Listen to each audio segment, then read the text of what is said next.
오늘은 6.25가 일어난 지 73주년 되는 날입니다. 6.25 전쟁이 휴전으로 끝난 지 70년째 되는 날이기도 합니다. 6.25 전쟁을 되돌아보면 그때 우리나라가 공산화될 수밖에 없는 처지였는데 하나님의 은혜로 하나님의 돌보심으로 공산화되지 아니하고 우리가 자유민주주의 체제를 지키고 우리 한국교회가 부흥되는 열매를 거둘 수 있었습니다. 6.25 전쟁에서 우리가 나라를 지킬 수 있었던 것, 그 이유 중에 여러 가지가 있습니다만은 2년 전에 48년 10월 19일에 일어났던 여수 순천 14연대 반란 사건이 중요합니다. 일반적으로 48년에 여수 순천에서 일어난 사건이기 때문에 여순 반란 사건 그렇게 학교에서도 배우고 말합니다마는 나는 그렇게 말하는 것은 합당치 않다. 여수 순천 반란 사건이라고 말하면 여수시 순천시 시민들이 반란을 일으켰던 것처럼 오해하기가 쉽다. 사실은 그 사건으로 인해서 여수시, 순천시의 많은 양민들이 학살을 당하고 끔찍한 피해를 입었습니다. 그리 여순 반란 사건이라고 부르는 것은 합당치 않다는 겁니다. 여수시에 있던 14연대는 여수시 바닷가에 있었는데 일제시대에 일본군 기지로 있던 곳을 14연대 본부로 사용했습니다. 그 14연대는 1948년 5월 달에 시작을 했는데 시작하자마자 5달 뒤에 14연대 반란 사건이 일어났습니다. 14연대 안에 지창수 상사라는 분이 있었습니다. 지창수. 광주의 최고 부자의 아들이었습니다.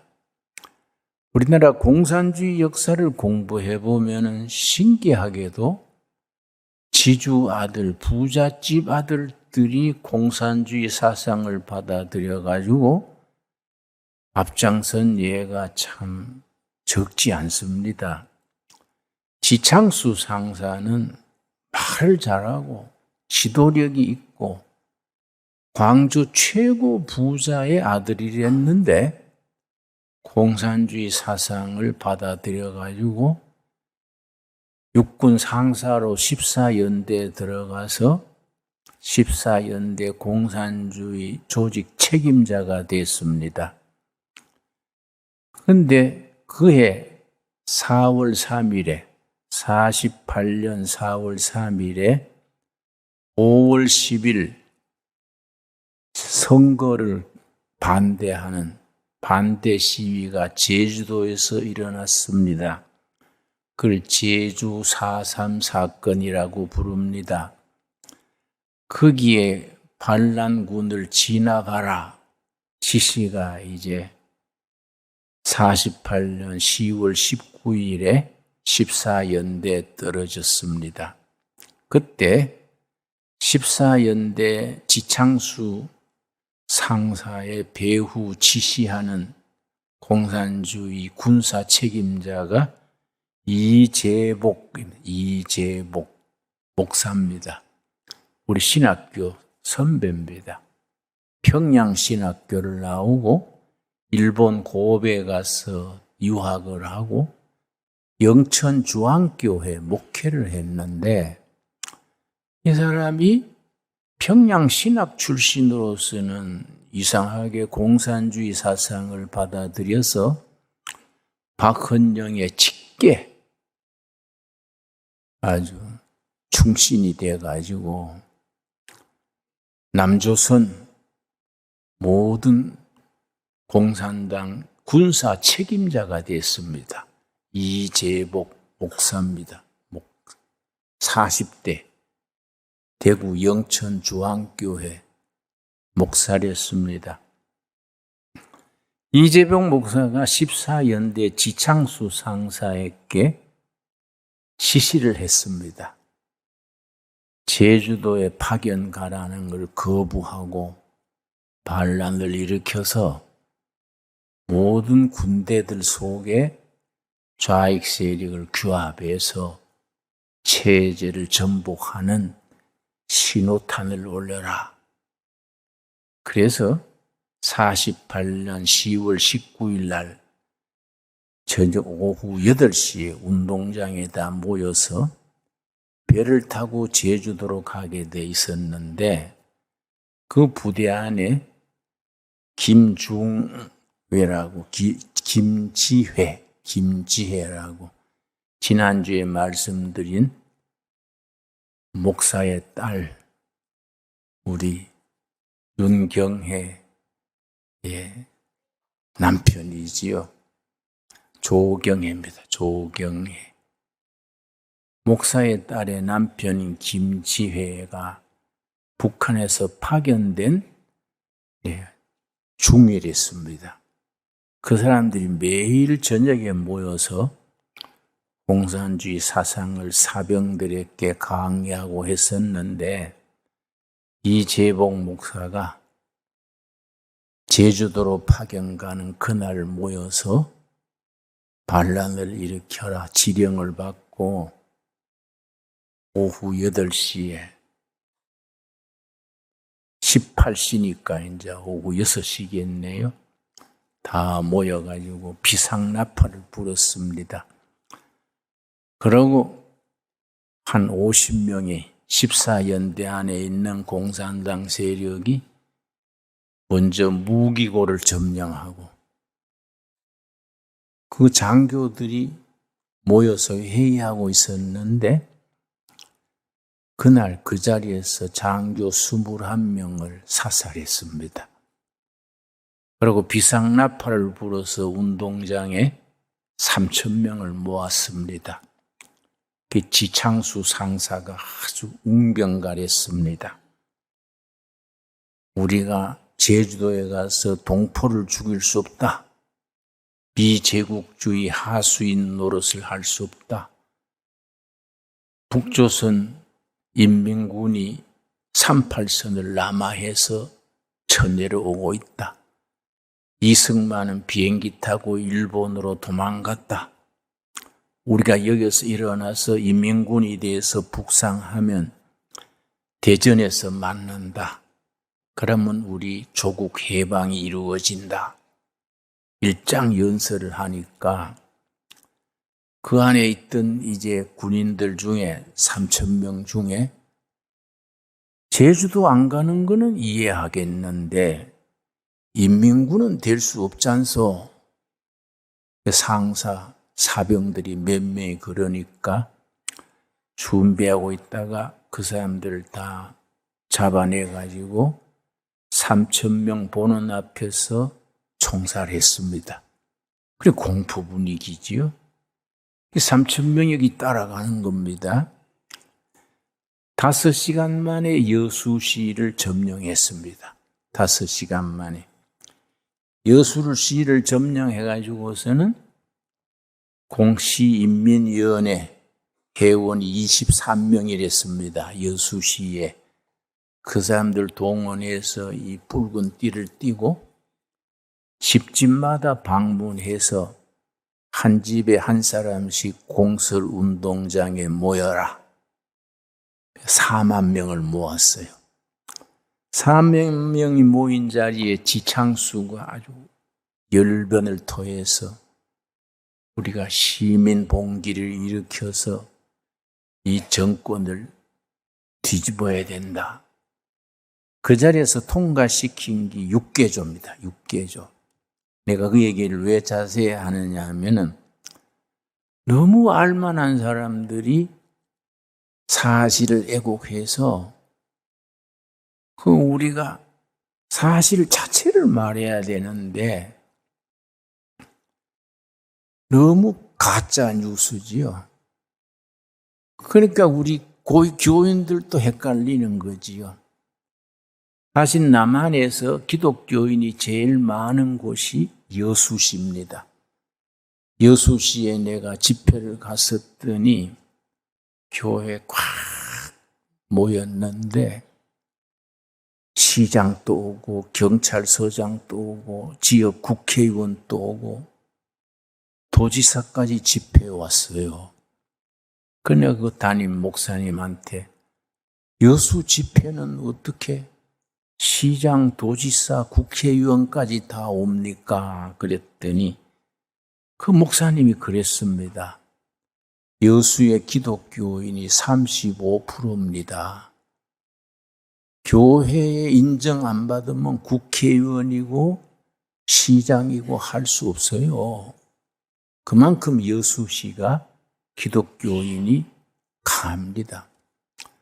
그 위에 있는 광주는 28%, 전라남도 전체는 한 30%, 전주는 한 25%, 호남 지역이 기독교 세력이 제일 많습니다.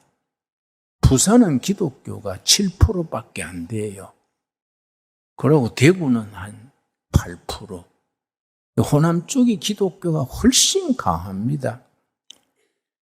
근데 그건 잘못된 정보에 의해서 사실을 애곡되고 잘 모르는 거지요. 그래서 10월 19일 다음 날 5시간 만에 여수시를 장악하고 4만 명을 운동장에 모아가지고 6가지 항목을 통과시켰습니다. 내가 그다 6가지 적어왔습니다. 첫째는 인민위원회가 여수 행정기구를 접수한다. 첫째입니다. 둘째는 조선민주주의 인민공화국의 충성을 맹세한다. 북한 김일성의 조선민주주의 인민공화국의 충성을 맹세한다. 셋째는 대한민국 분쇄를 맹세한다. 넷째는 남한 정부의 모든 법률을 무효화한다. 5번째는 친일파 민족 반역자 경찰관을 소탕한다. 6번째, 무상몰수, 무상분배, 토지개혁을 실시한다. 그것을 통과시켰습니다. 경찰관을 잡아가지고 끌어가니까 경찰관 아들, 8살 된 아들이 바지가랑이를 쥐고 우리 아버지 데려가면 안 돼요. 우리 아버지 살려주세요. 그래갖고 막 바지가랑이 쥐고 늘어지니까 기관단창으로 그 애를 쏴 죽였어요. 아들이 죽는 걸 보고 경찰관 또 쓰러지니까 그걸 쏴 죽였어요. 우리 이모의 남편 또 경찰관이랬는데 그날 경찰서 현장에서 사살당했습니다. 우리 집안 또 거기 피해자지요. 그런데 참, 그 여수 여자중학교 선생 중에 철장 공산주의자가 있었는데 학생들한테 그걸 사상을 주입시켰어요. 비제국주의를 무너뜨리고 인민민주주의. 미군은 점령군이고 소련군은 해방군이다. 우리 소련 해방군을 맞이해야 된다. 그걸 담임선생이 계속 가르치니까 여수 여자중학교 학생들이 물이 들었어요. 그러니까 여자 중학생들이 길거리에 나와가지고 붉은 띠를 띠고 그러니까 카빙총, 권총을 중학생들한테 나눠줬습니다.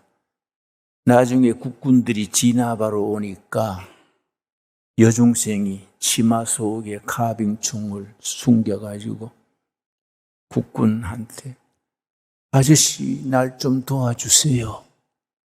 국군이 순진하게 그게 뭘 도와줄까? 골목으로 따라가니까 치마 속에 총을 꺼내가 쏴 죽인 거예요. 국군이 많이 희생당했습니다. 참 아주 혼란이 극치지요. 그런데 그 다음날 순천으로 가가지고 순천중학교, 순천사범학교 학생들 중에 학생들 선동해서 학생들이 인민재판에서 부르주아다. 그러면 중학교 학생들이 끌어가서 쏴 죽이고 몽둥이로 때려 죽이고 불에 태워 죽이고 했는데 순천중학교 학생들이요. 순천중학교 교장이 피해버리니까 그 아내를 잡아다가 거꾸로 매달아 놓고 자녀들이 보는 데서 몽둥이로 때려 죽였어요. 아주 그건 참 그 사상이라는 게 무섭습니다. 응? 그때 누가 잡혔냐 하면은 그 나병 환자들 그 애향원이라고 있습니다. 애향원. 손양원 목사님이 일제시대에 6년간 신사 참배 거부하고 감옥 설고 나왔는 손양원 목사님인데 큰아들이 손동인이요. 둘째 아들이 손동신이요. 자익 학생들이 동인이 동신이를 잡아가가지고 순천경찰서 뒤뜰로 끌고 가가지고 손동인이가 기독학생회 회장이 됐습니다.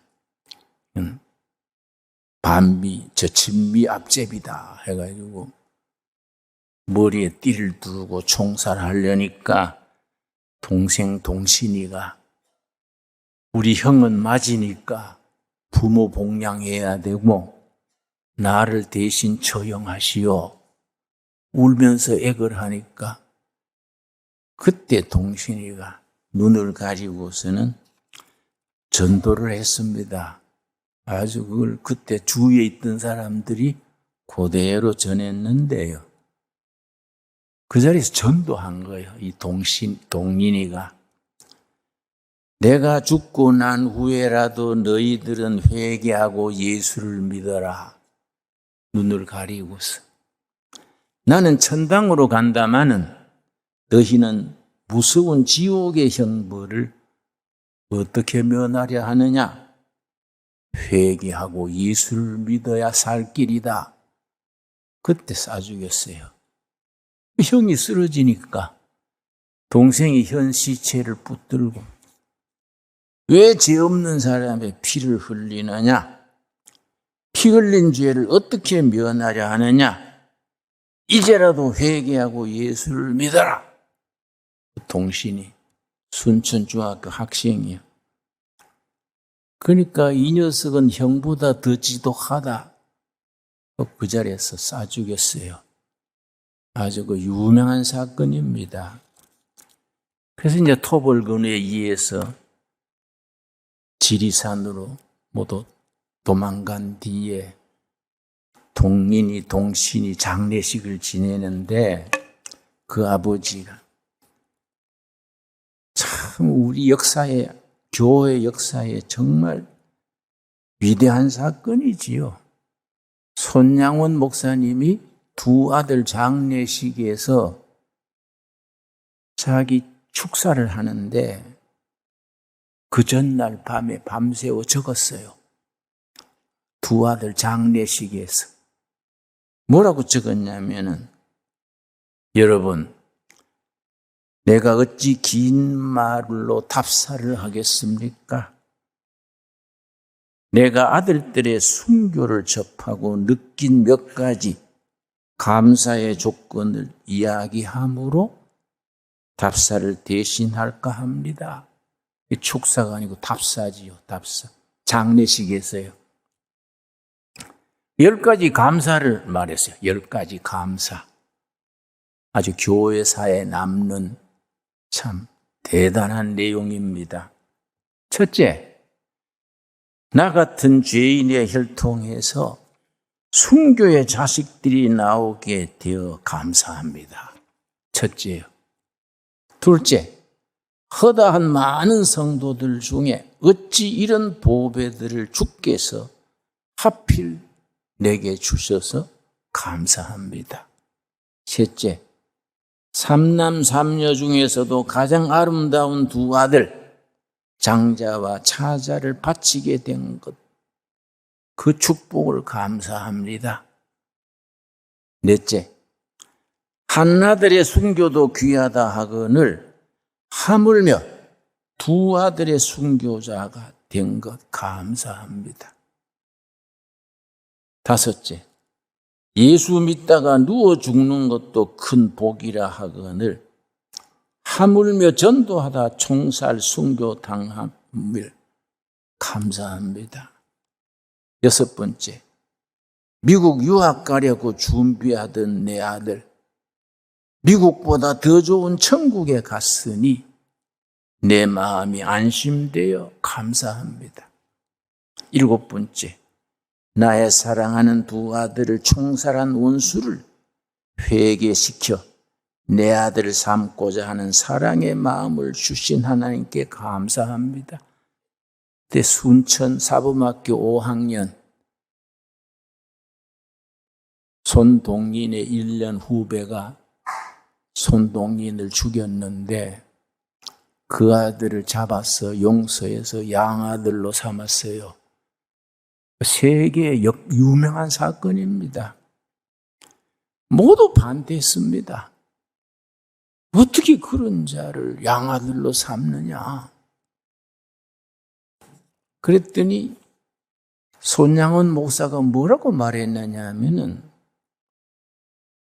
여러분, 다른 민족이라도 구원하여야 할 터인데 동족끼리 골육상자는 민족의 비극이요 국가의 참사입니다.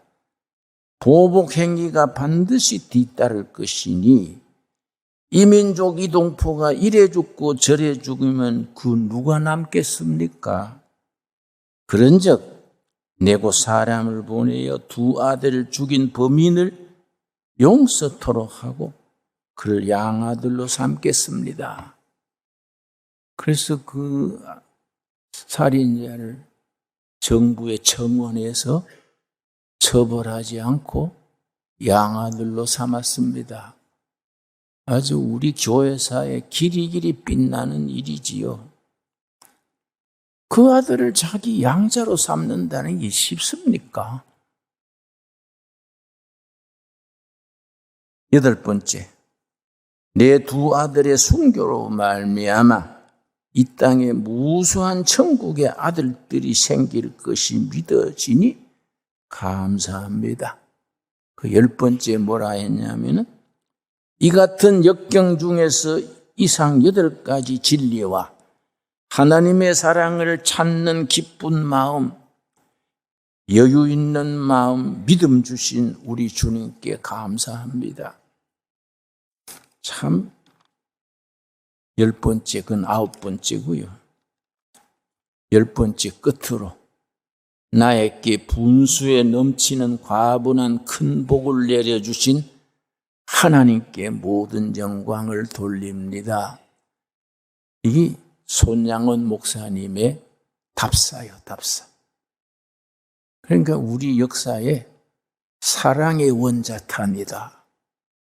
전 세계에 알려졌습니다. 우리 교회 역사에 그런 선배들이 있는 겁니다. 나중 2년 뒤에 6.25 전쟁 터졌지요. 그래서 애양원에 한센시 병자들 인민군이 쳐내려오니까 피난 가셔야 됩니다. 그러니까 손양원 목사가 내가 나 환자 형제들을 두고 어디로 피한 가겠는가? 그 자리 지키다가 인민군한테 끌려가서 순교했어요. 우리 한국교회의 아름다운 순교 역사입니다. 여러분, 우리가 그런 여수 순천 사건, 그걸 전부 대구 10월 폭동 사건, 제주 4.3 사건, 여수 14연대 반란 사건의 배후에 주범이 목사예요. 이재복 목사. 그 사람이 여수 순천 14연대 반란 사건이 왜 중요하냐면은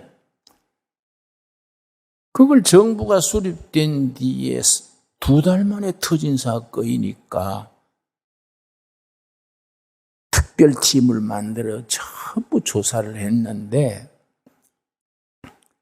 군대 내의 20%가 공산주의자예요.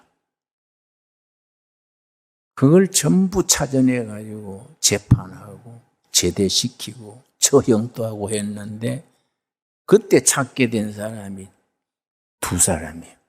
아까 말한 이재복 목사. 영천 중앙교회 목사로 있으면서 그거 다 지령하고 한 겁니다. 박정희 소령. 근데 이게 찾아내가지고 이재복 목사는 사형당하는데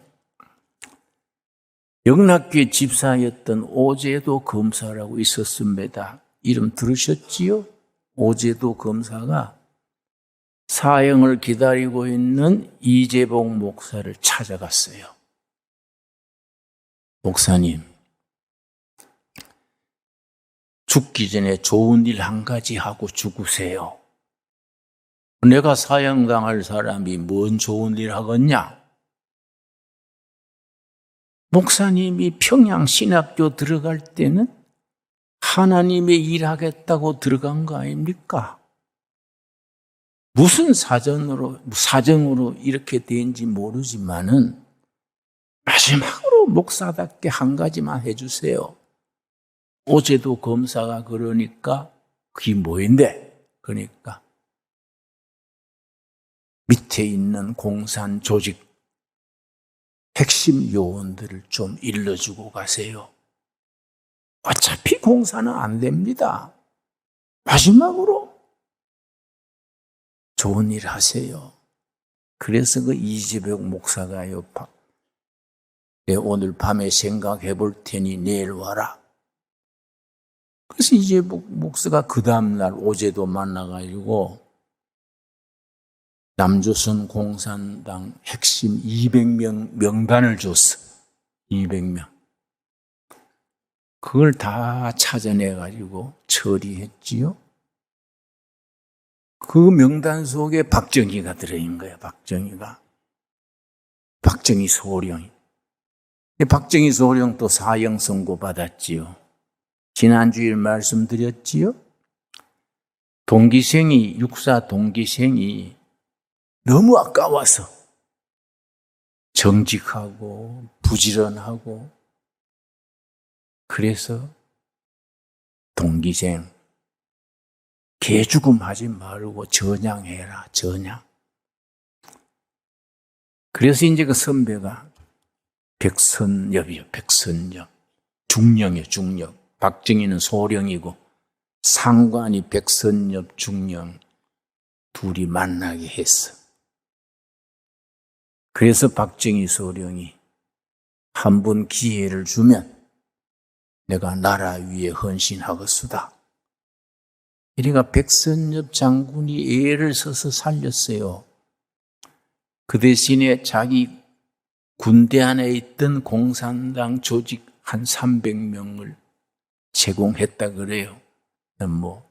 들리는 말에 그렇습니다. 근데 그 박정희가 5.16 군사혁명을 일으켜서 우리나라 경제를 성장시켰지요. 여러분, 나는 역사 속에서 하나님이 때를 따라 이끌어 주신 걸 믿습니다. 우리가 선배들의 그런 역사를 보면 사건 속에 하나님의 역사가 있어요. 하나님의 손길을 깨닫습니다. 앞으로도 하나님께서 우리 역사를 통해서 큰 일을 이루실 줄로 믿습니다. 로마서 8장 28절 보겠습니다. 로마서 8장 28절 말씀. 우리는 성경을 앞에 놓고 우리 역사를 공부해 알아야 됩니다. 교인들이 몰라요. 모르니까 엉뚱한 데 따라가고 성경 말씀의 진리에 서 있어야 되는데 이리 쏠리고 저리 쏠리고 흔들리는 거지요. 로마서 8장 28절 말씀, 참 귀한 말씀입니다. 28절 뭐라 그랬습니까? 우리가 알거니와 하나님을 사랑하는 자, 곧 그의 뜻대로 부르심을 입은 자들에게는 모든 것이 합력하여 선을 이루느니라. 6.25 사건 2년 전에 14연대 반란 사건이 있었기 때문에 군대에 있는 공산주의자들 100,000명을 곤란했어요. 그걸 다 제대시키고 처형하고 했습니다. 그때 그리 안 했으면 6.25 전쟁 터진 뒤에 유엔군이 오고 미군이 와도 군대 내에 반란 사건이 일어나면은 우리나라는 공산화가 됐지요. 그래서 여수 신천 시민들이 많이 희생됐지만은 그 사건으로 인해서 우리나라가 지켜진 거예요. 모든 것이 합력하여 선을 이룬다. 나쁜 일도 좋아지고 좋은 일도 좋아지고 하나님의 섭리 속에 이 나라 역사가 하나님의 뜻대로 이끌어가는 것을 믿습니다. 우리가 그걸 믿어야 돼요. 그래서 손양원 목사, 그 아들 손동인, 둘째 아들 손동신, 그런 순교의 피가 이 나라 지켜주는 신앙의 기초지요. 아멘 하십니까? 그런 자랑스러운 신앙을 우리 후배들이 지켜나가야 돼요. 그래서 역사의 훈련, 역사의 끊임없는 시련을 통해서 하나님의 뜻을 이루어가는 겁니다. 오늘 본문 말씀 욥기 23장 10절입니다. 이런 말씀이 우리 심령 속에 살아있는 말씀이 되어야 됩니다. 여러분, 우리 신앙 따로 생활 따로 이리 겉돌면 교회 따로 사회 따로 겉돌아가면은 우리가 하나님의 뜻을 이룰 수가 없지요. 욥기 23장 10절 찾았습니까? 그러나 나의 가는 길을 그가 아시나니, 우리 개인도 나라도 교회도 나가는 길을 하나님이 아시는 겁니다.